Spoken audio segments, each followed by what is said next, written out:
Dans une visite surprise ce week-end, le directeur général des Listel, le professeur associé Janon Pagnan, a effectué une descente au chantier de l'Institut supérieur technique de l'Oualaba, Istel Kolwezi, afin de palper du doigt la réalité de l'évolution des travaux de construction des campus modernes sortant de terre. Ce samedi, 11 avril 2026, accompagné du responsable d'entreprise MKC, du secrétaire général à la recherche et de son assistant principal à Kolwezi, le professeur associé Janon Pagnan est passé en revue de l'évolution des travaux de construction de ces bâtiments de l'Istel qui sortent de terre, peu à peu. Sur place, l'entrepreneur a avancé quelques raisons techniques liées au léger retard selon la convention initiale. Cependant, la forme du bâtiment s'annonce claire. Les poutres du rez-de-chaussée étant élevées, l'heure est à l'étape des coffrages pour le premier niveau et l'amphithéâtre.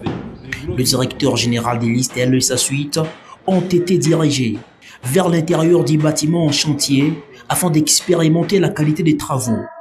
L'entrepreneur qui exécute ces travaux de grande envergure est resté optimiste quant aux enjeux.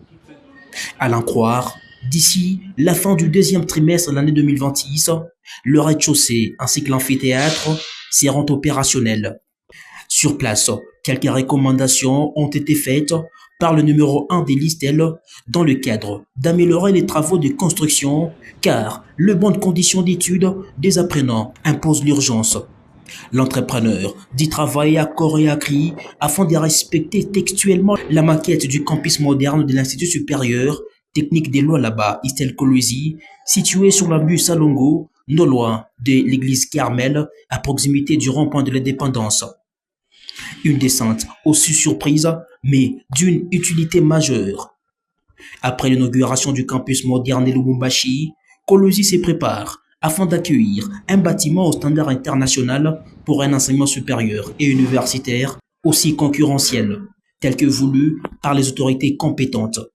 Cette volonté d'améliorer les conditions d'études dans le secteur de l'enseignement privé en RDC est une dextérité exceptionnelle qui nécessite justement l'accompagnement du gouvernement congolais pour une utilité commune.